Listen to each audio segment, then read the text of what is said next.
Hey everybody, it's Miss Anchors for a take two with Michele Winn from the Thurston County Chamber.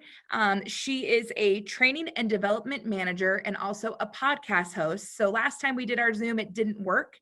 And so we're doing it again. So welcome, Michele. How are you today? Hi, I'm awesome. Thanks for having me.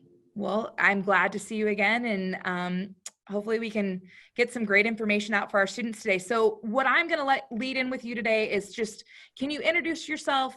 Tell us what your job consists of and what you do. Yeah, so my name is Michele Winn, and I work for the Thurston County Chamber of Commerce in Olympia, but currently from my home, like a lot of us right now. And my title is Training and Development Manager, but I do a lot of different things. And it's pretty cool because when you're choosing a career, you think sometimes you only can do one thing. But I've had a big career with a lot of different things. And in this role, among the things I do is I develop in-person trainings where I go in to a classroom and I teach adults about resume and interview development. I create online trainings like e-learning platforms for disseminating information in a way that is really easy for people to understand. I also create videos. There's a YouTube channel for Pack Mountain, and some of you may have seen my videos on the Job Seeker Prep series on how to write a resume and how to really convey who you are as a person and what your experience is.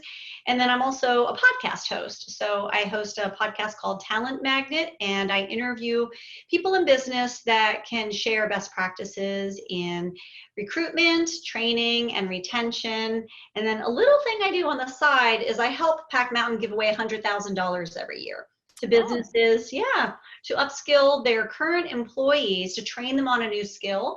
It helps them move along in their career. And so I'm sure there are some other things that I do. I also do photography for our chamber events.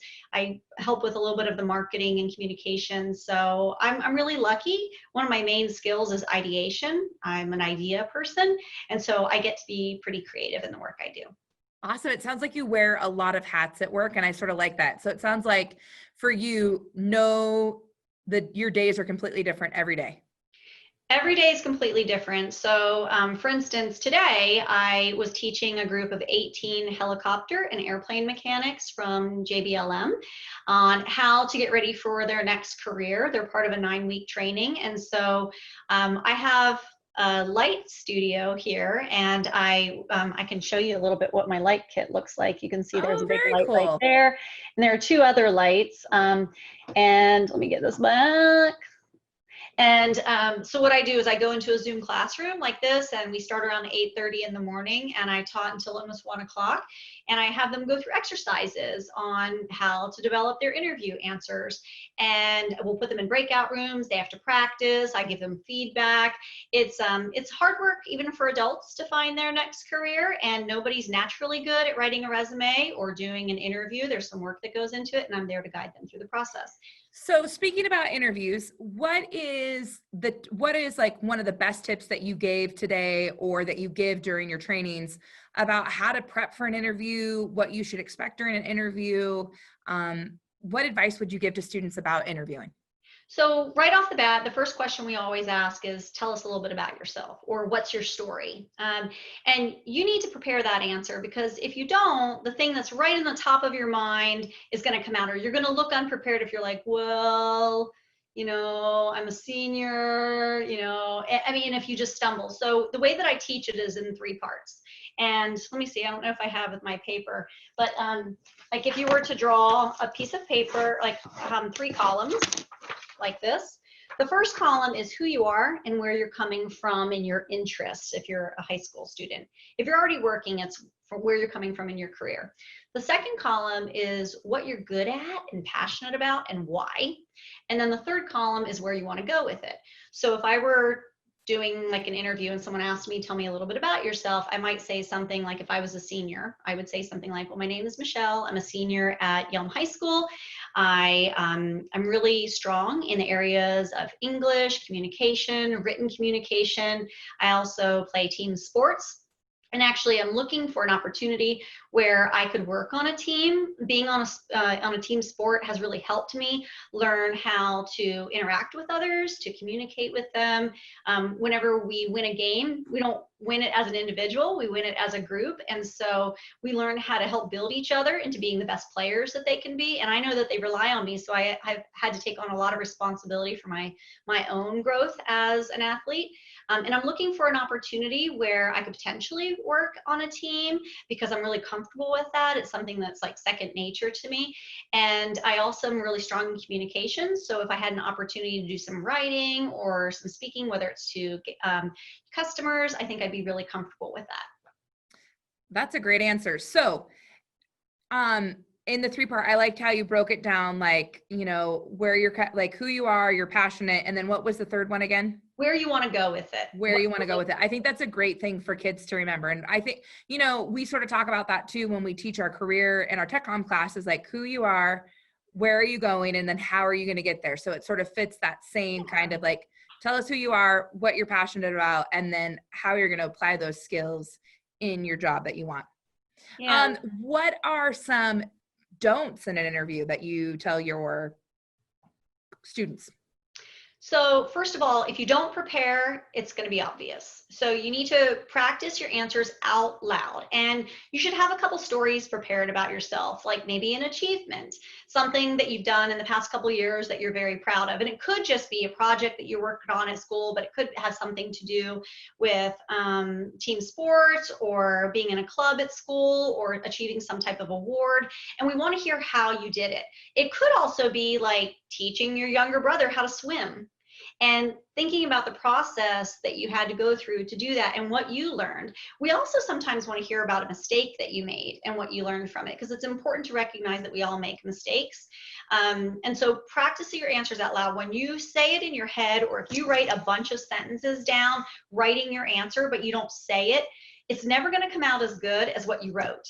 And so you have to practice it. And I recommend in a mirror or with a friend. Even think about it this way. What if your interview happens to be in a video setting like this with Zoom? You want to be really comfortable being in front of a camera and occasionally looking at the camera so you make eye contact.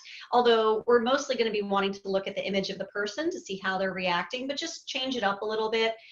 For the most part, most high school students are interviewing for very entry-level positions, and we want to hear that you're interested in learning. We want to hear that you want to gain experience. The one thing we cannot teach you is enthusiasm. And so we want to hear, this is where you want to be. We don't want to hear, well, I just need a job because I have to pay for my car insurance. No, we don't want to hear that. We want to hear that you're motivated to do the work. Because I can train you to do anything, but I can't train you to want to be here, to show up on time, to do a good job, to do things with excellence. That comes from inside you as a person. And so always do something that you're passionate about, because you'll be surprised how easily it comes when you're doing something that you love. Okay. Is there anything else that you would like to add into your introduction of who you are, what you do? You didn't really touch on your podcast. Do you want to talk about your podcast? Yeah. So one of the things that I do is I really like communicating. When I was in school, I was in speech, I was in drama. And so it comes naturally to me to talk in front of an audience. And so we created Talent Magnet on behalf of Pack Mountain Workforce Development Council. And I have like a sportscasting headset that I wear. And what I do is I will work with a guest in advance. I'll write a script, at least of my side, not their answers, but my questions, so that way they know what to expect. And this is plugged into a 4-channel mixer that you can see right here for my speakers. And so what I do is I work with a producer that's out of Boston, and I record my audio through Audacity in my computer, and he creates a Zoom link, and our guest dials in using usually a landline phone, like if they're calling from an office, and he records their sound, I record mine, and we usually do like a 20-minute podcast. I can show you if I can share my screen. Yeah. Oh, do you have access for that? No, not yet. But and then what we do is I go through the questions, I try to guide them in an easygoing conversation, and then when it's over, that gets edited by my producer in case we had too many ums, or if we said something that maybe we didn't like and we paused and reset it. So he'll edit that out, and then he adds music and an intro, and then it gets launched to a place like, let's see. Sorry about not having that set up for you. I apologize. Oh, that's okay. That's okay. So let me see. I just have to go to my, Here, let's see, Talent Mag. Can you see that there? We can see it. So this is iTunes. You can see I've had 24 episodes. I have over 25,000 downloads at this point. And so what he does is he puts it through Libsyn. Libsyn creates an embed code, and then he launches it in iTunes, Google Play, Stitcher, SoundCloud. And then he also sends me the embed codes, and I give that to my guests so they can put it on their website. And then we put it on the Thurston Chamber website. And from there, you know, people that are interested in best practices in recruitment, training, and retention can listen to it. Having a podcast can be as easy as you make it or as hard as you make it. If you're just recording a conversation with a friend or doing your own thing, it can be pretty simple. But once you start involving guests and having them call in, and then you're recording and it's a topic, then there has to be a little bit more control over it. And you also have to work like a talk show host, where you're directing the person's answers a little bit, because sometimes they can keep talking and talking, and you have to learn how to kind of manage your guest a little bit. So it's really fun, but it's not always easy. One of the other things that I do, can we talk a little bit about the trainings that I create? Oh yeah, no, this is your show, lady, whatever you want to share with us and give your wealth of information, because I know that you have a lot of stuff on your plate, and I think it's great for kids to see that, yes, you have a job title, but there are so many more things that you do. And there's so many resources out there that I think that our communities don't know about. Really? Right. Have you seen the screen? Did the screen change to the WorkSource? Yep, it did. I have WorkSource Pack Mountain. Okay, great. So one of the cool things, if you love ideas, like I'm one of those people where my mom was always like, oh, Michelle and her ideas. If you tell me something, I'll be like, ooh, you know what would be cool? I'm that kind of person. And so one of the neat things that I like to do is I like to take really complicated information and put it in a way that is easier for people to understand. So this is a software program called Articulate, specifically Rise.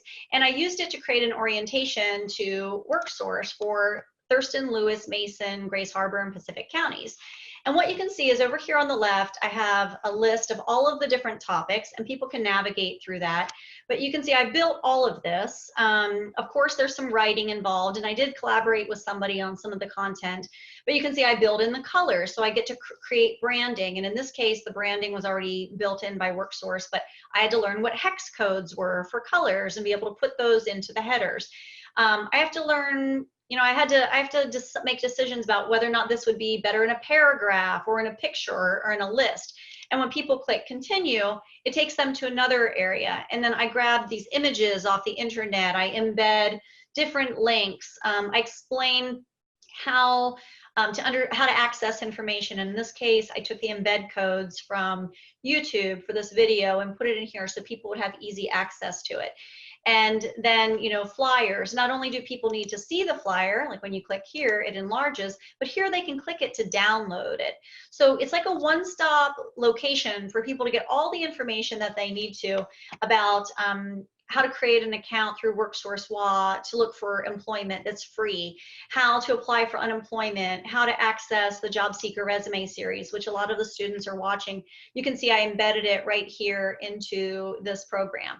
And so it serves people that maybe otherwise wouldn't be able to find this information on their own. If you think about it, there are a lot of different ways that people learn. Not everybody's really good with a computer.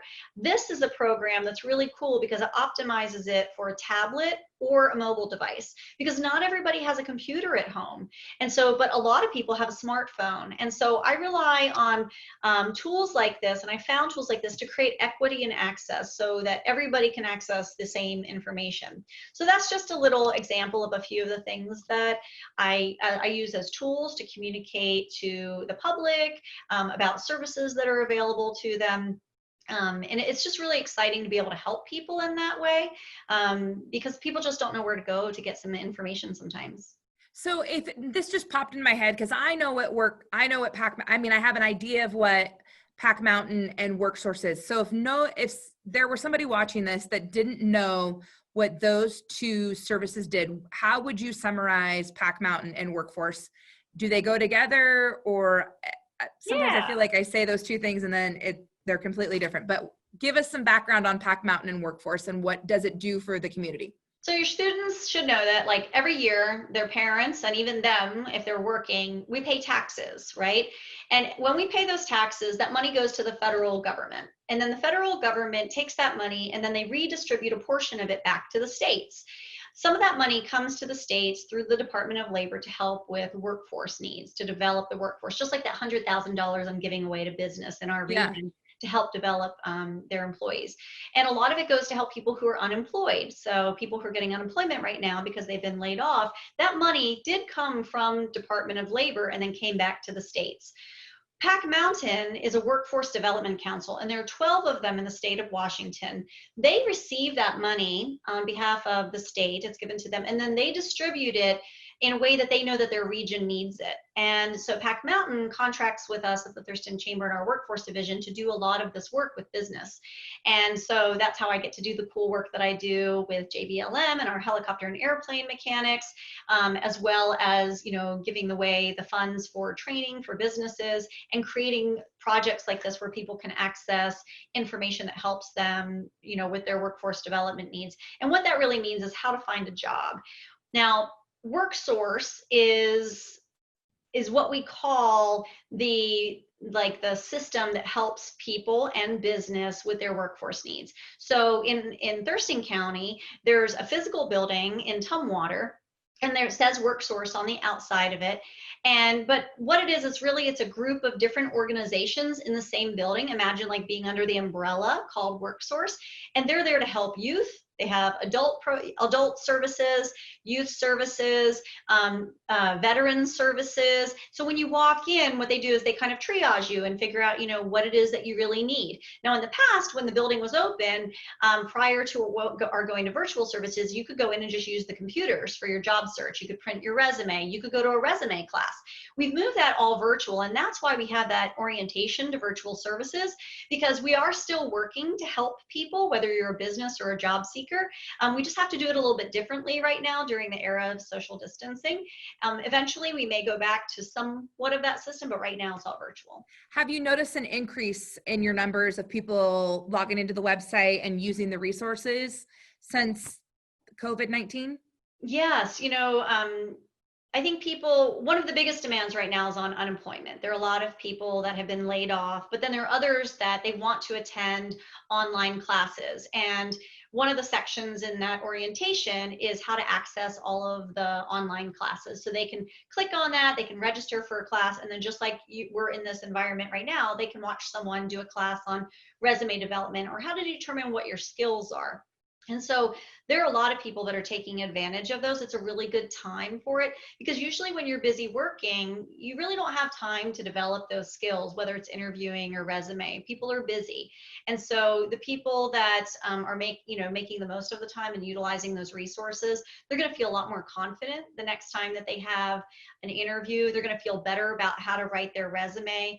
They're just going to be stronger and more confident. And it's hard when you lose your job, because you do lose a lot of confidence. Okay, well, we've hit number one. Let's see, our preset questions that we have are, what are important skills and training you need to enter into your career field? I know that your career field is different. So what did you, let's say, major in college?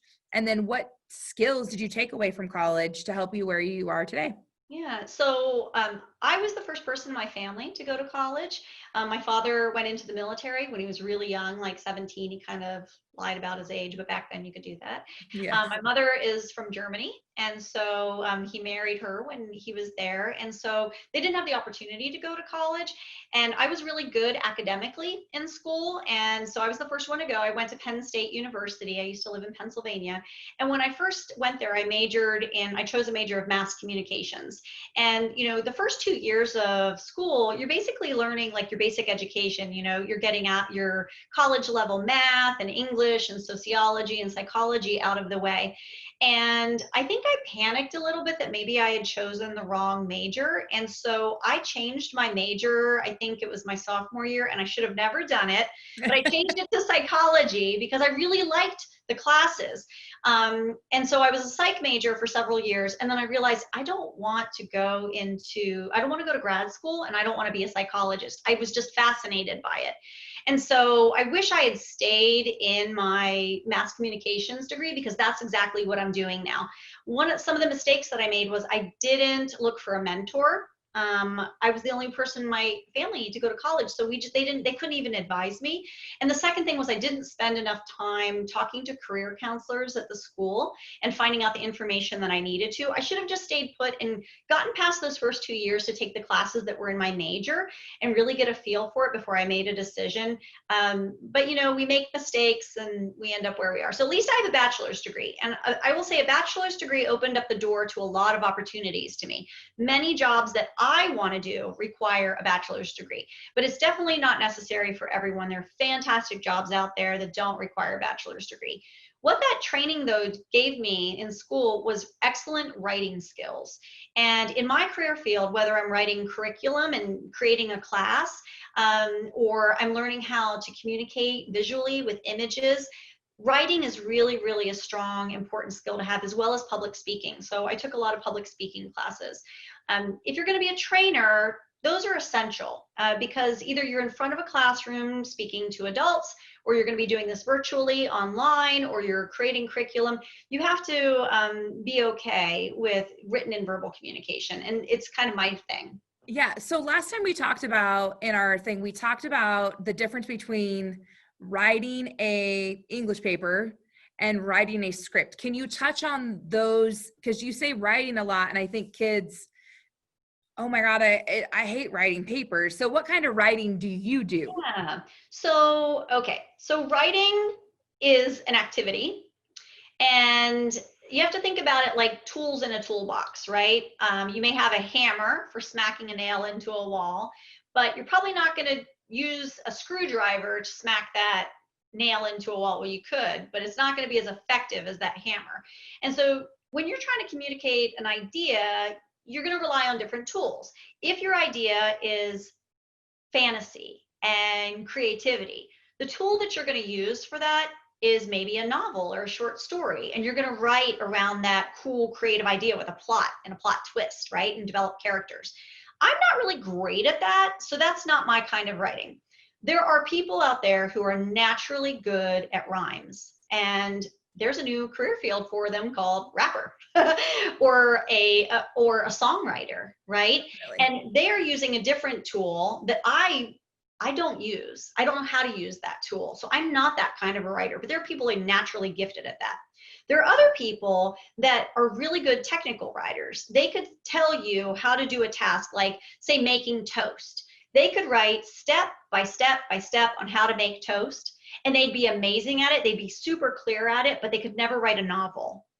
And so don't say that you're not a good writer. You may have, a certain skill, but you've been using the wrong tool the whole time, and so you think you're bad at it. You may be forcing yourself to write, papers because they're required in school, and so you think you're a bad writer because you aren't good at it or you don't like it. But you could be an amazing songwriter because you feel from the heart and you're really good at rhyme and creative ideas. It's a different tool. And so don't write yourself off, literally, as a bad writer.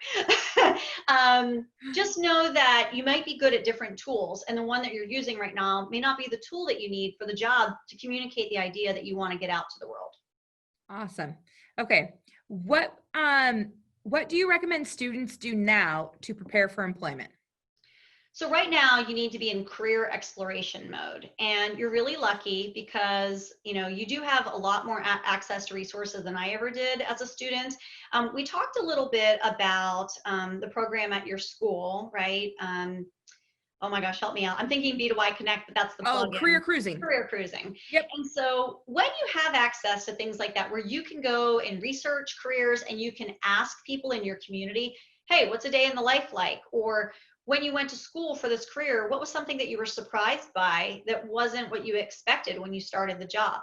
I'm a mentor in that program, and we have about 200 people that are registered from the community in that program, with like maybe 120 different businesses. use the tools. You know, I think a lot of people just, they shy away and they want to do their own thing. But honestly, at 17, 16, 17, 18, we don't know enough about the world to make big decisions without all of the valuable information that we can get. So find mentors, ask them what the career is like before you make a costly decision of going to school for that.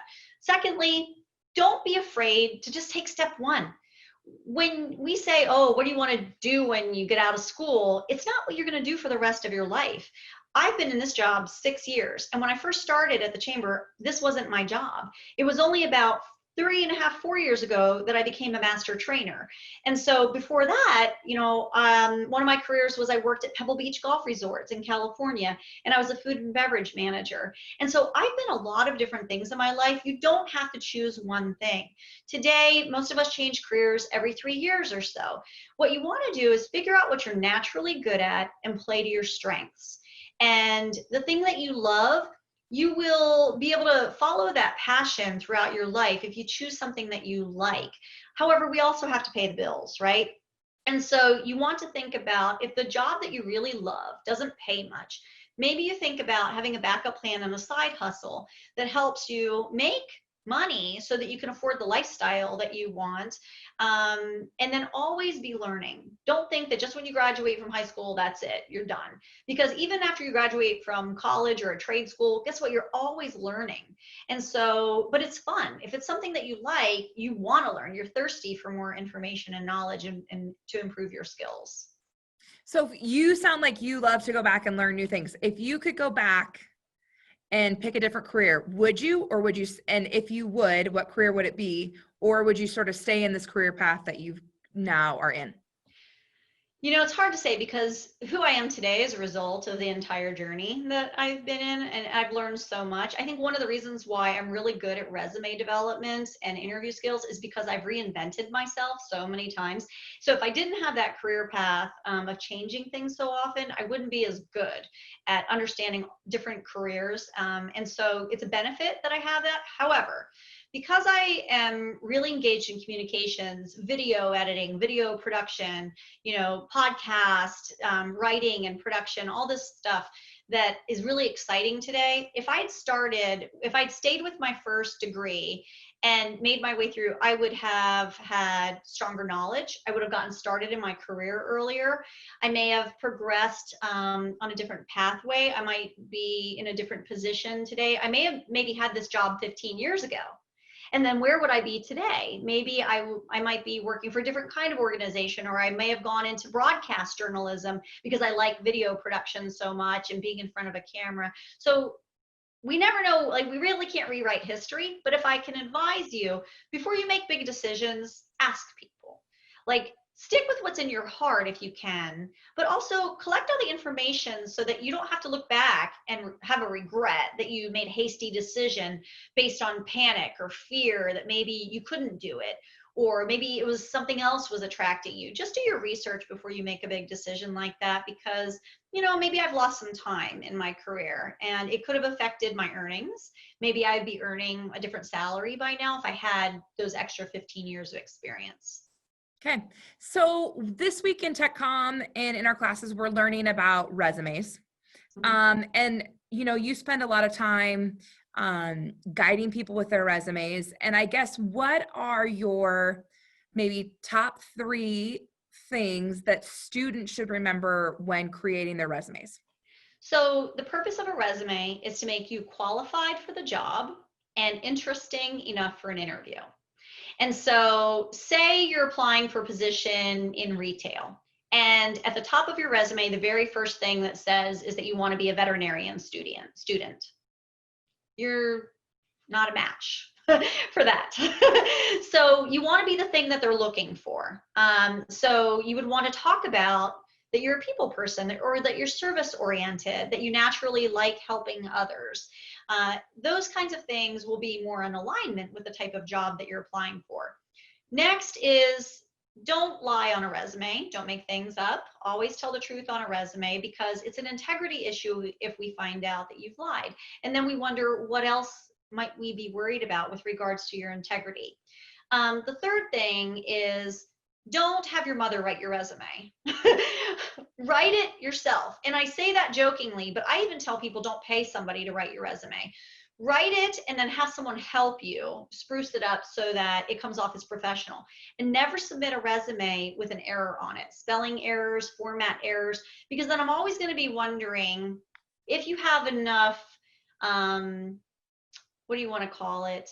Quality assurance in your own work. Do you check your work to even make sure that what you're doing is right or correct? If you're in a store and you're stocking shelves, did you even put the right product where the price sign is? Because your resume was a mess, and I'm going to really be doubting your ability to check your own work. You don't have to be an amazing speller, but have someone else check it to make sure that you haven't put forth a big mistake that would make me wonder what type of employee you would be. And when you're applying for entry-level positions, don't worry that you don't have a lot of experience. Everybody starts someplace. But what we want to see is enthusiasm, maybe for helping people, an interest in the field that you're applying for. And you'd be surprised, the projects that you've worked on in school, the clubs that you've been a part of, maybe playing a team sport or being in band or drama, like all those things, if you can put those into your resume and say what you did and what you achieved, those are things that show that you're engaged, involved, you're a doer, and we're always looking for doers. You know, people who are wanting to work, that have a good work ethic, that, you know, you may not be the smartest person, but it's also almost always, it's not the smartest person that's successful. It's the person that works the hardest to achieve what they want. That will beat a smart person any day. So we want to see that in a resume because we have work that needs to be done. We're not just needing smart people. We need the doers in the world. Nice. So I want to be true to our time too. Is there anything else that you would like to add or advice that you would like to give about your job, your path that you got there, your skills that you use every day? You know, I would say that at some point you want to think about caring about other people, whether they're your coworkers. I mean, you may have probably heard about, you know, emotional intelligence. It's important to think about people as like your whole life is so big, right? You have personal problems at home, you have stress, you may have a housing situation that's not ideal. We always want to think about other people, whether they're your customers, your boss, your coworker, as whole people. And when they come to work, when they come to the place where you're working, they've got lives, you know, that they're bringing in with them. So we want to be kind to others, whether they are your coworker and you're having a hard day with them. Try to be understanding about what they might be going through in the way that you talk to people. It will get you so far in life.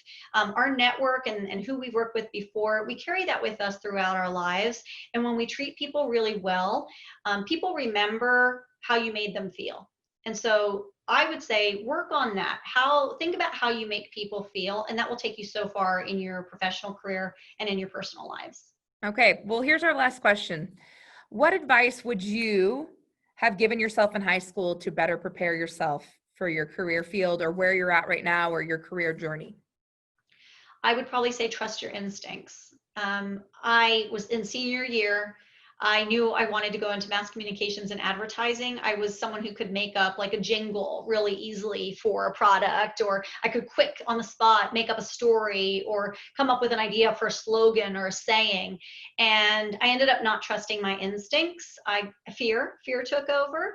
And when things get hard, it's easy for you to want to back away and change your mind and take an easier path. I wasn't really good at math. And so I thought that a lot of careers were not going to be accessible to me because of my fear of math.